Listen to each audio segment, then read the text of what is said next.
damage brought by the El Nino. Now we've got Brian Basa giving us details on this. Brian, can you talk us through on what the president actually said today? Hi ladies, we've gotten the side of President Bongbong Marcos regarding the First Lady's statements against Vice President Sara Duterte. He personally inspected the damage brought by El Nino here in San Jose town in Occidental Mindoro. President Marcos told reporters he sees no reason to replace VP Sara as education chief. Why? I don't see the reason behind that. The president went on to defend his position. Any of the cabinet secretaries will be replaced pag hindi nila ginagawa yung trabaho nila. Pag hindi na kaya, nagkasakit, sabihin mo o di papalitan ka namin. O hindi talaga marunong, o corrupt, di ba? Tatanggalin ka talaga namin. Hindi naman ganun si Inday. President Marcos says despite what has been said, his working relationship with VP Sara will not be affected.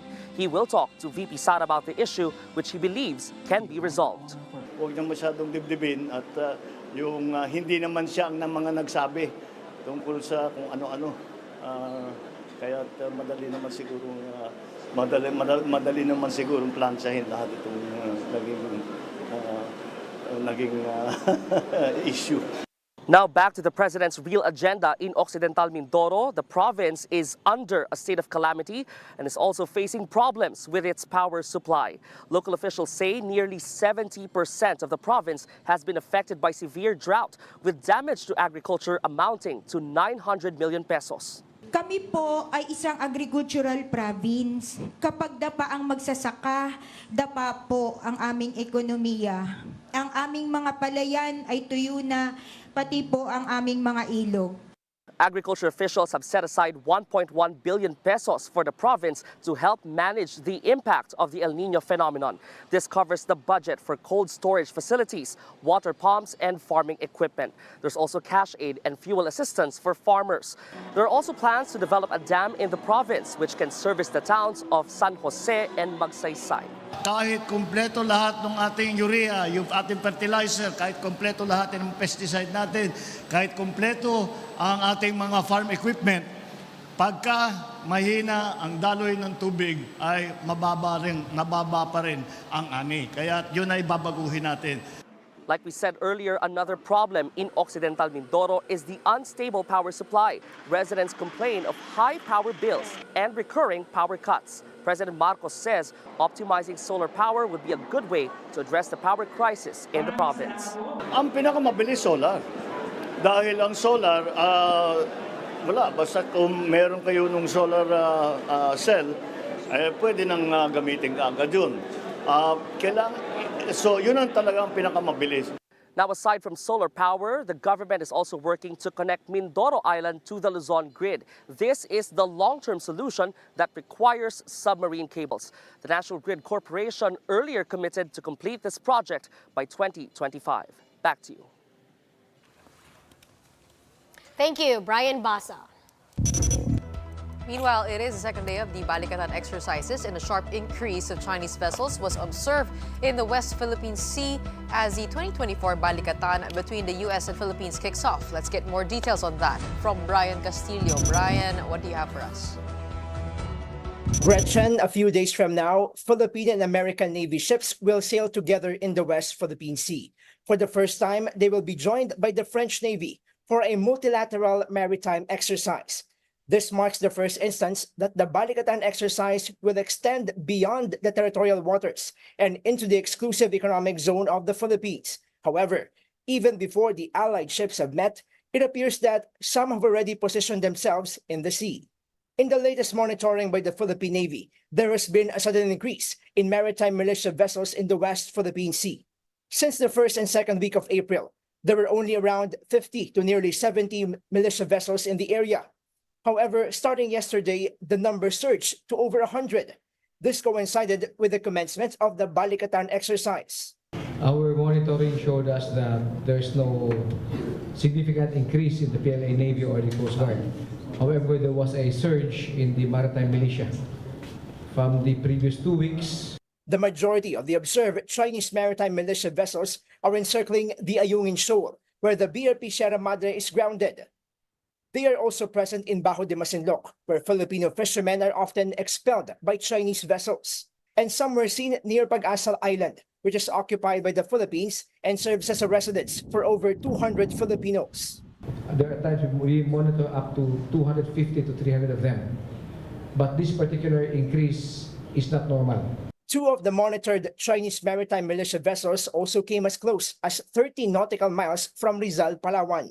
Westcom and Naval Forces West were monitoring them, and Westcom dispatched a Coast Guard vessel to intercept them. However, when the Coast Guard vessel got to their track, both ships were gone. Meanwhile, aside from the collective sailing of ships from the Philippines, the United States and France, part of the Balikatan exercise is the maritime strike in Lawag, Ilocos Norte, where a decommissioned Philippine Navy ship, the BRP Lake Caliraya, will be sunk. This seemed to have irked China, as noted in an article published in the Global Times, a media outlet controlled by China. They criticized that the Philippines is preparing to use it as a target in a simulated enemy ship scenario, showing a clear provocative intent. The article also bared China's warning to the Philippines not to allow the spiritual victory of sinking target ships to make them too excited, leading to the illusion that they can take on real ships. China purportedly has its patience and restraint, but they are ready to take action that the Philippines cannot handle. Gretchen, according to the Philippine Navy, there's no need to read into the choice of the ship as a target, especially since it's an old vessel that has been in the Philippines care for a long time. They also mentioned that it was just a coincidence and not intentional that the ship chosen to be sunk happened to be made in China. Gretchen? We do hope for peace in our seas. Thank you very much for that update, Brian Castillo. Moving on now to some tragic news out of Malaysia. 2 of its Navy helicopters collided in midair, killing all 10 crew members aboard. Photographs from Malaysia's fire department showed rescue operations underway as emergency workers went through debris in search of survivors. The incident occurred at the Lumut Naval Base in the western state of Perak at 9:32 a.m. earlier today. All passengers were confirmed dead at the scene, and their bodies were sent to the Lumut Naval Base Military Hospital for identification. A video circulating on local media shows several helicopters flying in formation when one of the chopper's rotors clipped another's, sending both aircraft crashing into the ground. Local police confirmed the authenticity of the circulating footage. The Malaysian Navy promised a thorough investigation into the cause of the accident. According to Malaysia's Defense Minister, Mohamed Khaled Nordin, a maritime operations helicopter and a Fennec military chopper were among the aircraft rehearsing for a parade happening on Saturday to celebrate the 90th anniversary of the Royal Malaysian Navy. The ministry has agreed to establish an investigation board by the TLDM to ascertain the cause of the incident. I hope that the public will avoid from sharing videos of the incident out of respect for the sensitivity and to honor the families of the victims, while also refraining from speculating on the investigation process. Up next, it's grass fire that burned over a dozen vehicles at the parking lot in NAIA. But the question for many car owners, who's liable for incidents like this? We'll get insights from a legal expert. Don't go away.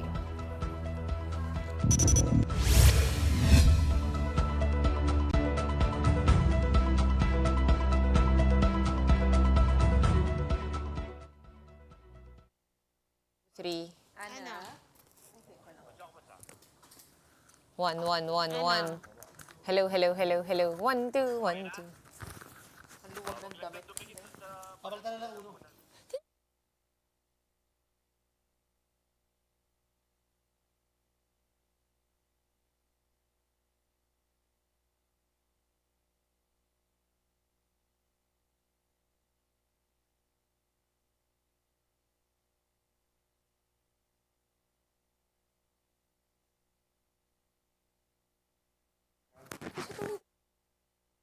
Hindi talaga. B1 daw.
na talagang bungkalin na po yung property yan so that they will be removing talaga itong dry grass. No? And then, of course, they will cover it up with crushed rocks pag gravel po.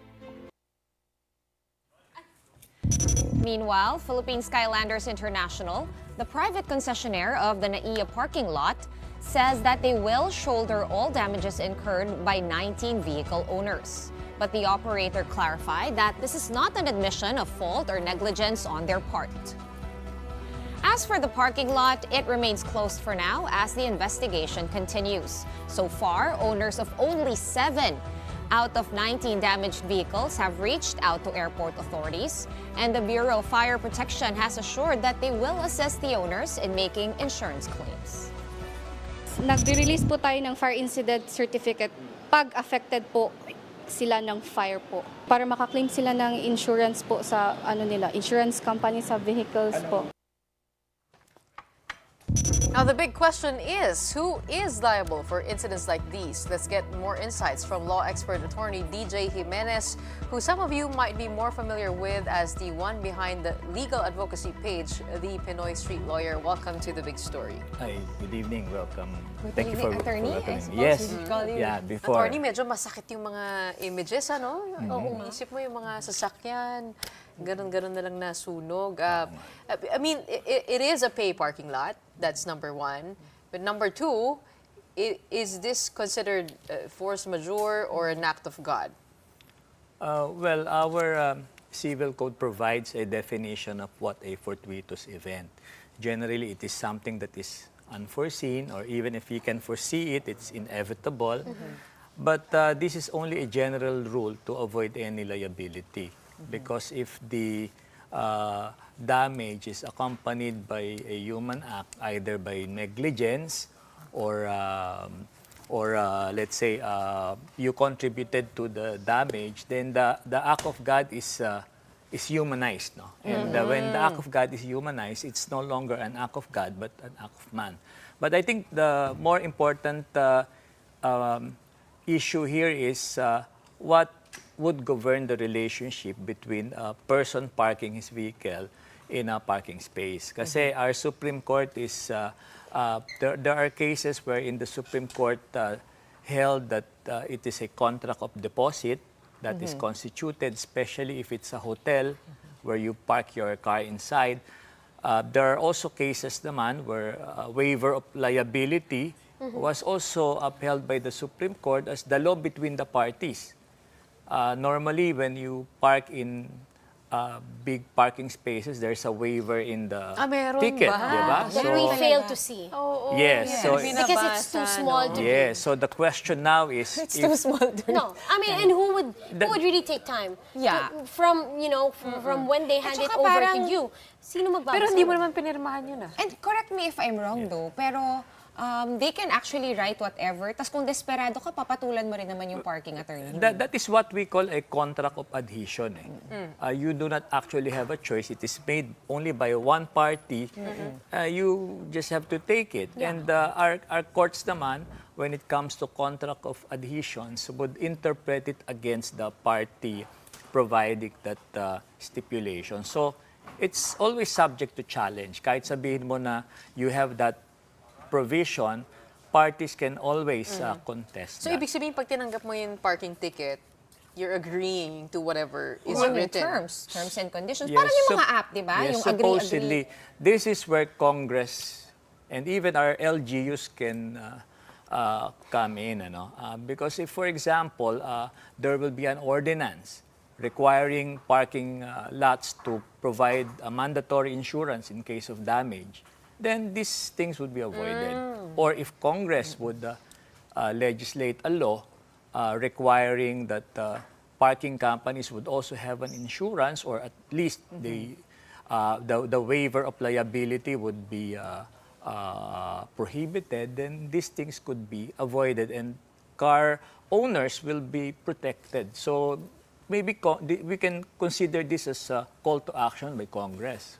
And Okay, the so we need to LGUs. legislate very Yes. specific laws. But attorney, in this specific case, the company operating the parking lot, Philippine Skylanders, sinabi niya, okay, I will pay for all the damage for across all the 19 vehicles, but they did not admit any liability. It's also not their fault. Is giving help an admission, sort of liability? Well, that is Indirectly. usually in many cases when you settle cases, normally there's always that provision that without necessarily an admission of liability. It's a standard phrase. But at the end of the day, I think what's good here is that there is willingness to Correct. compensate. Mababawi naman. At least mababa. But the question is, I do not know how much they will be. Yeah, yung scope ng kaya nilang Kung full i-cover. coverage. Or if they're Right. even insured or not, no, it depends. Yes, because yung insurance naman, that is where the act of God provision would come into play. So normally, when you have your car insured, you have an option to include yung acts of God. Correct. And then, And then tataas yung premium mo. madadagdagan yung premium mo, but that's really better than to risk it, no, na ordinary damage lang yung Pero liability iba ng pa, company. iba pa yung act of God, di ba? Sabi niyo nga po, act of man ito. So that's a different provision. No, ang pa. sinasabi ko po, generally, things that are beyond our control is an act of God. For instance, yung undoy, Bagyo. typhoon, Yes.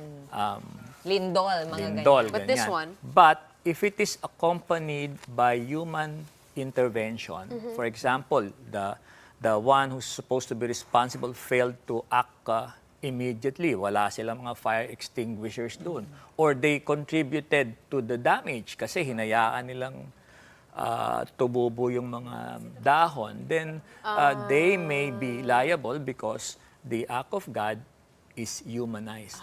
It becomes now So, Attorney, an act of man. Right. So long story short, no, based on the many factors and elements in this particular case, basically, if it goes to court, talagang, kumbaga, the judge will have to be the judge. Well, true to sense. it's a matter of evidence, and let's not preempt also the investigation because the fire department is conducting its investigation on the matter. Malalaman natin. Kasi it's also possible that the source came from one car.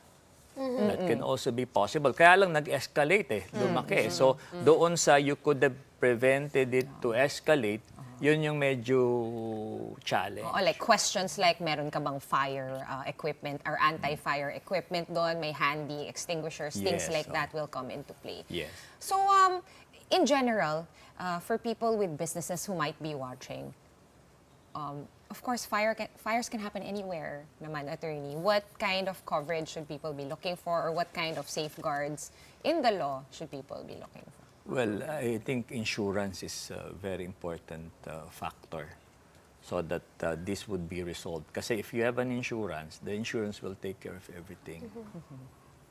Oo, kaya lang medyo may gray area pa nga dito na sabi niyo. So pagka na-classify ito as an act of man, hindi siya covered? Or depending doon sa Hindi. naka-cover? Yung fortuitous event exempts you from any liability.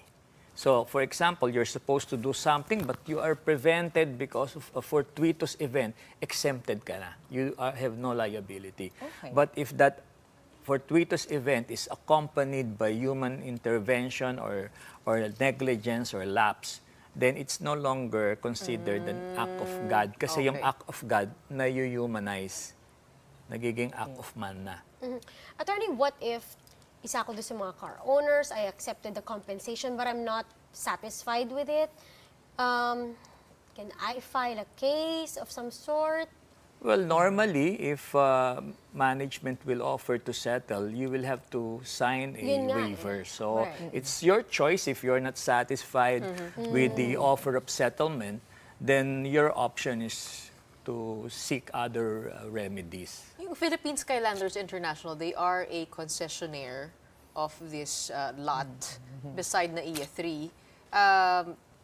Is it possible that the owner of the lot may be also responsible because it is his environment, pinapalis lang niya kumbaga? Well, generally, if it's a juridical entity is a corporation created by law, the liability is generally limited to the enterprise, to the company. But if there is fraud and all, so even the owners, to a certain extent, may be held liable. Let's re-ask that question in a different way. Is the airport authority, MIAA, are they liable in any way? Or dahil ba in-outsource na nila yung management and operation of the parking lot, doon na mismo sa operator ng parking lot mata-transfer yung liability?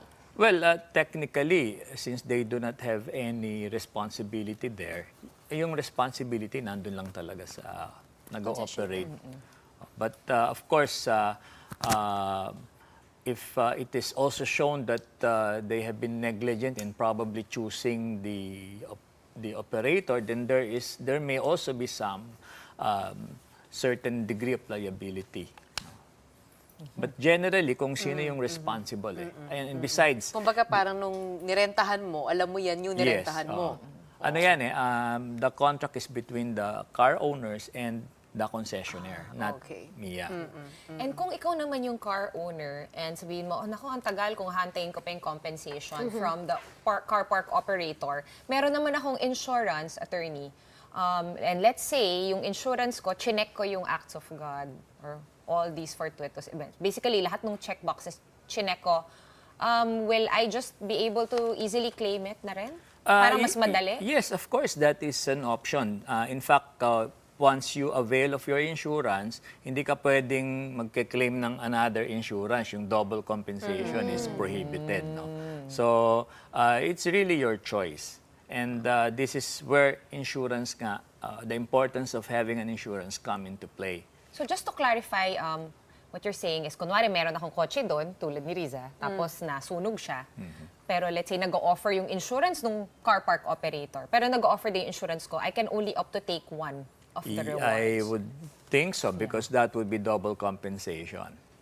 Attorney, in another scenario, parking pa rin, you park your car, and then nanakawan yung vehicle.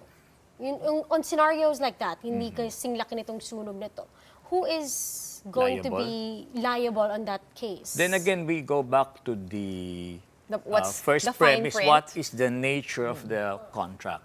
If it is a contract of deposit, kagaya ng sa mga hotels, then the hotel is supposed to be liable. But if it's a plain and simple parking space and there's a provision of you're supposed to not leave your valuables, that's a contentious issue. Pwedeng i-invoke pa rin ng operator na we had the warning and you did not. Yung mga signs na parang the management is not liable for any losses. And even dun sa fine print sa ticket nakalagay, di ba? Please do not leave anything in your vehicles. Management will not be liable for any losses.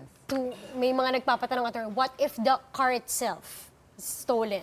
That's a different story nga. And as I said, it becomes a contentious issue, lalo na kung may bayad. Kaya ka nga nag-park Kaya ka nag-park kasi you expect security. Correct, oo. If the parking company will just say, hindi kami liable dyan. Parang, I think you can really challenge the waiver of responsibility provision. So do we have to read talaga itong mga tickets na Kaya nga, binibigay? sino ba Kasi nagmamadali Oo, tsaka ang liit po ng mga sulat.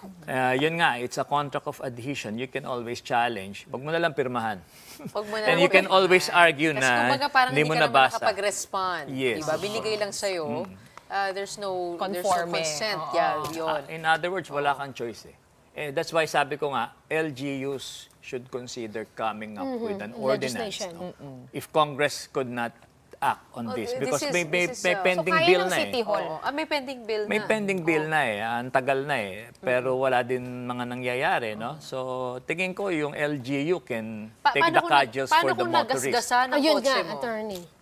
Sino hahabulin doon? Well, of course, generally, kung mahuli kung sino yung nanggasgas, siya yung primary. Then again, whether or not the parking company would be liable, again, will depend on the circumstances. And as I said nga, maybe the LGUs can simply come up with a requirement that all parking spaces for a fee should ensure that there is an insurance for damages before they issue the business permit. Then that would help motorists. Medyo maiba naman tayo, no? Kasi kayo ay isang siklista rin. Opo, I follow you.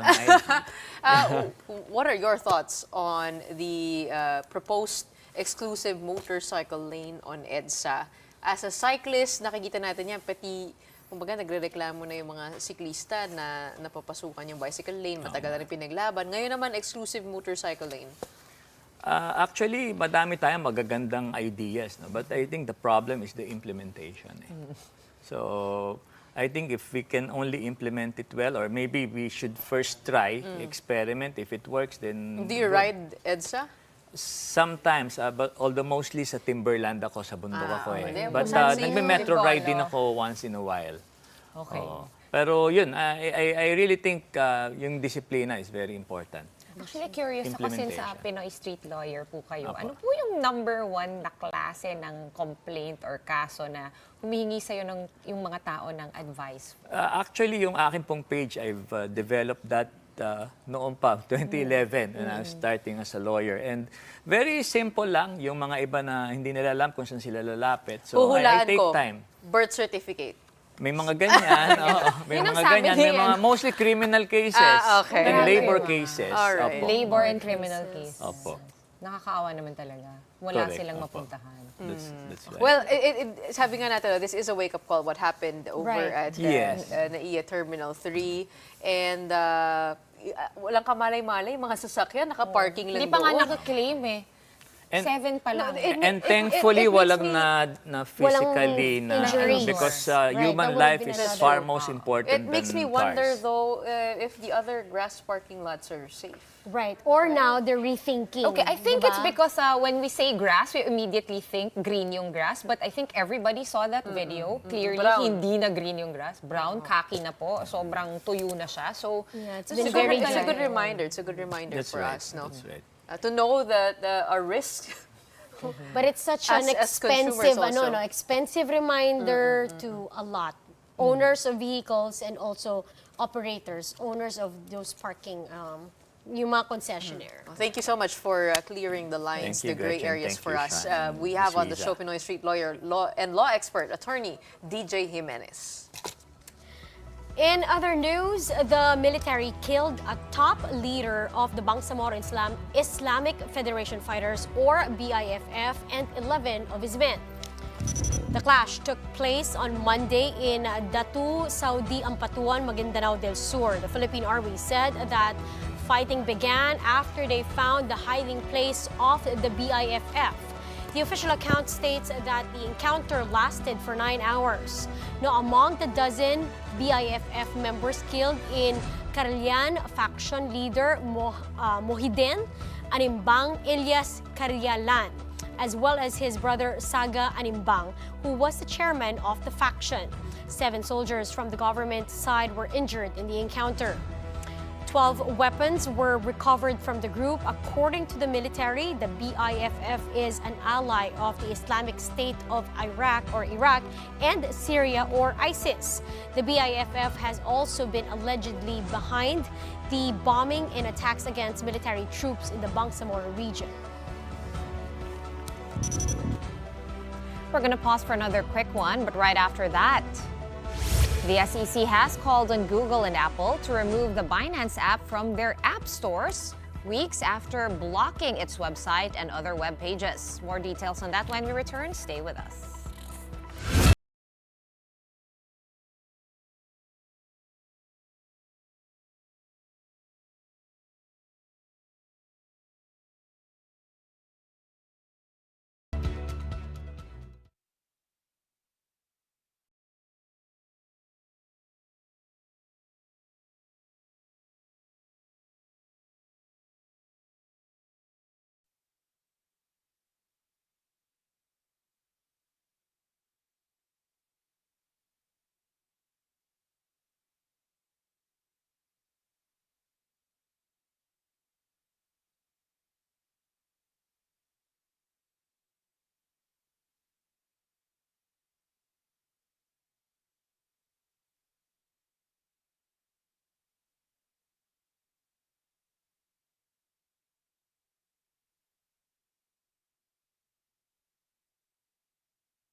Welcome back. You're still watching the big story here on One News. Now, this one is for all crypto traders and investors.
We see it as we are supporting the local firms or the entities that wish to be under the jurisdiction of the Philippines, for the reason that we know that the investments of the people will be more secure rather than dealing with an entity that's not registered here in the Philippines.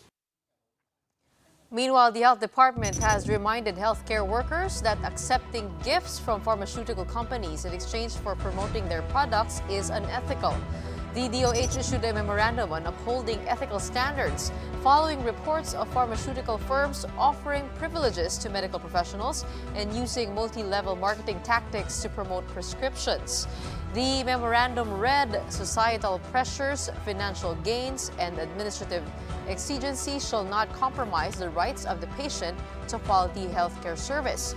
The DOH also reminds all doctors, nurses, medical professionals, and DOH personnel in medical centers and facilities regulated by DOH that the acceptance of gifts, grants, or any emoluments from biopharmaceutical companies or members of the industry in exchange of any act benefiting such company or member of the industry is unethical. Let's discuss this further with DOH Assistant Secretary Albert Domingo, who joins us live via Zoom. Good evening, ASEC. Thank you so much for joining us tonight. Hi, good evening, Gretchen, Sean, and Riza. It's great to be here again. Okay, ASEC, how common is this practice that the DOH had to issue a statement on it? We've heard that this is, hindi siya pero alam natin may kalakaran ganyan. Yeah. So what is different now?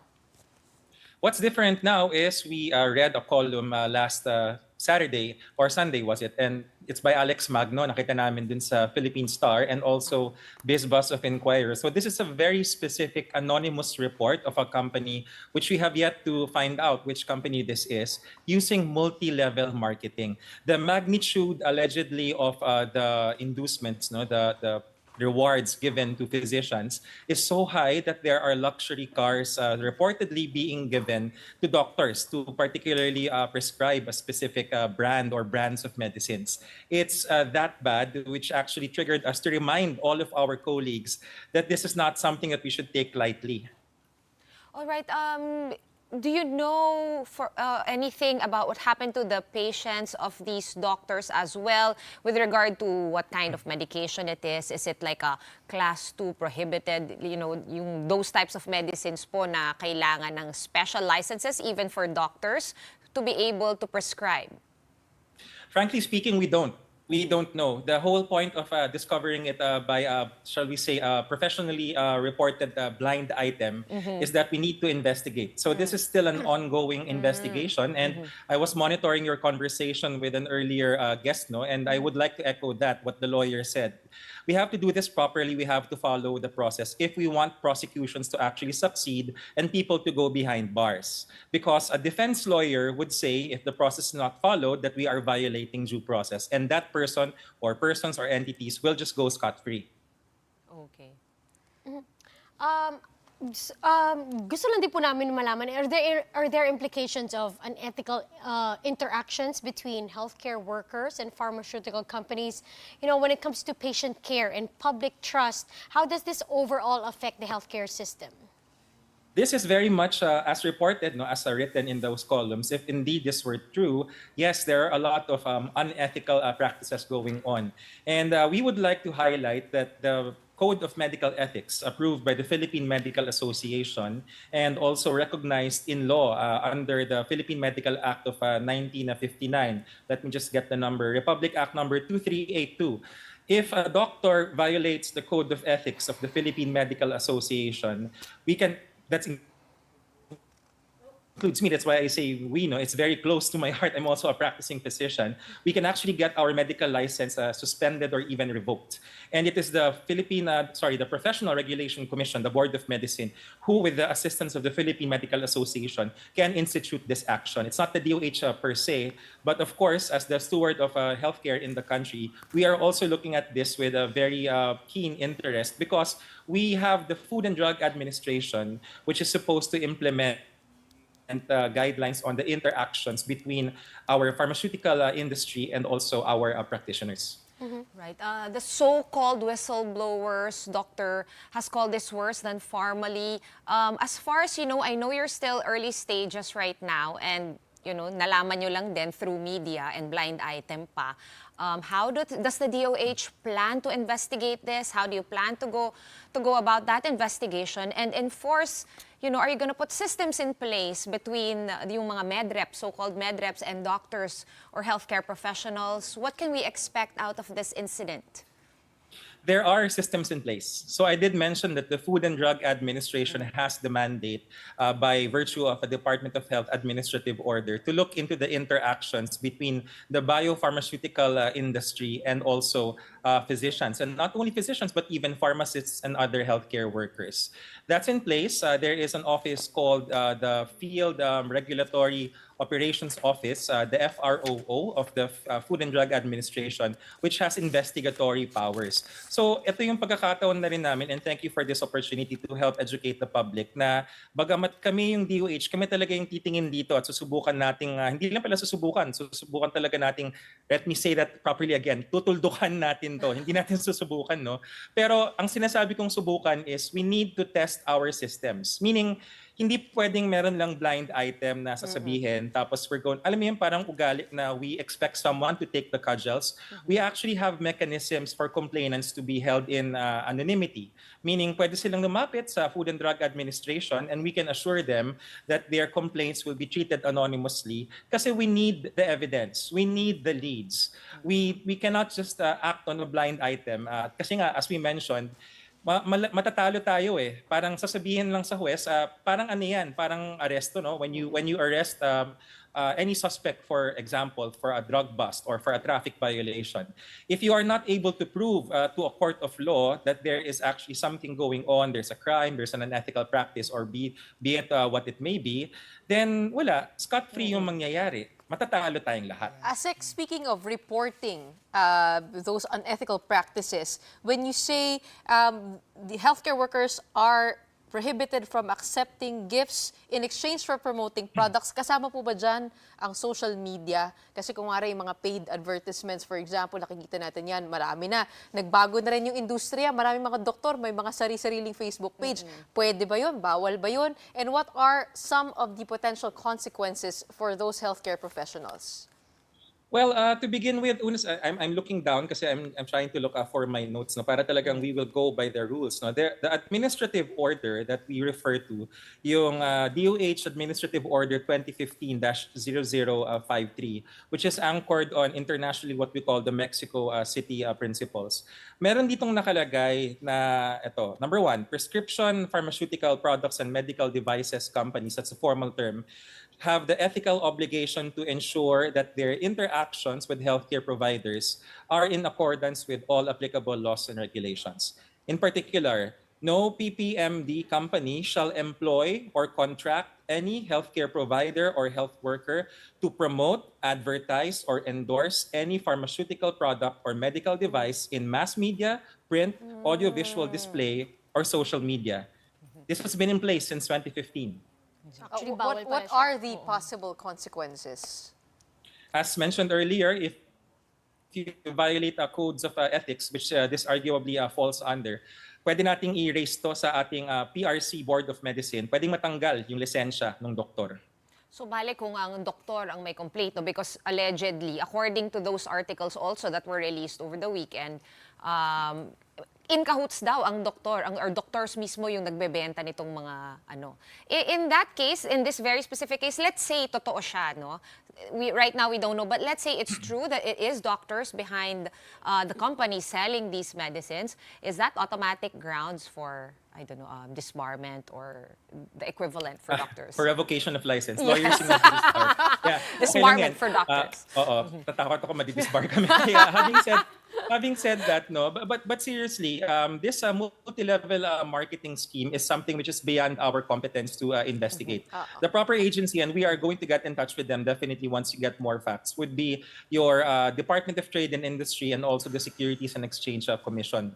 Kasi kumpanya to no? So when it comes to now, again, assuming that all of the allegations in the blind item are true and we don't know yet who's doing this, kung talagang mga doktor yung behind it, whether or not they're doctors, the fact that they engage in unethical practices is really reprehensible. Hindi pwede yun. Now, the fact that they are doctors, and again, let me look at my notes para sabihin natin, no, parang let's throw the book at our erring colleagues. This is really, kumbaga, frustrating and with a passion ng aking frustration. Kasi in particular, my personal line of work, apart from being spokesperson, is on health financing. Mataas yung cost of medicines natin.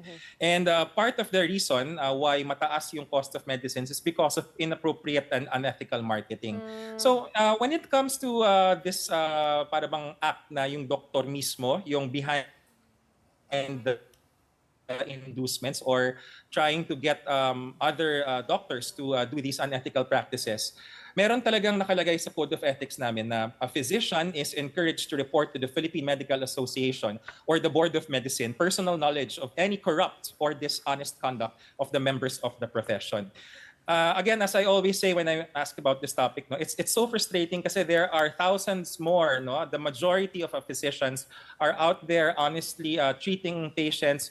In fact, when we took an oath, no, dun sa sinasabing Geneva Declaration, or more popularly known as the Hippocratic Oath, the modern version says, one of the lines, "The health and well-being of my patient will be my first consideration."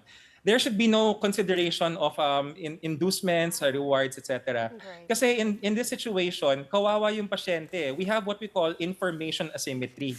Na dahil sa sobrang technical, scientific ng knowledge na hawak namin, patients are para bang beholden. They often have no choice but to just listen to what the doctor says. So mabigat yung responsibilidad para sa doktor na pag nagbigay kami ng impormasyon, lalo na sa mga gamot na kailangang inumin or kailangang gamitin ng pasyente, this is really because of the science, this is really because of the risks and the benefits for that particular medicine, not because we're getting luxury cars or getting this nice fancy trip somewhere. There's a problem in that. Kasi if the reason for prescription is compensation, then that's not the practice of medicine. That is unethical, that is corrupt, and that should be reported to the Board of Medicine. You have every right to be furious and frustrated with this bit of news. Oh, yes. And thank you so much for being so candid with us and explaining, no, itong little labas kasi kami sa medical world. Thank you so much for shedding some light on how things are supposed to be and throwing the book at everyone tonight. Yeah, well, one more piece of legislation na kailangan namin i-emphasize. The Generics Act of 1988. This is also related to this discussion. Kasi the fact that brand names without generic names are supposedly being written because of inducements, that's another violation of another law with another set of penalties.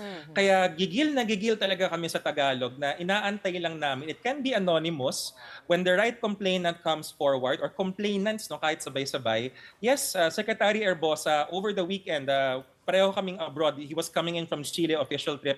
I was coming in from the US. Many other colleagues, parang emergency meeting kami. We just need the complainant. So please come forward and we will do the rest.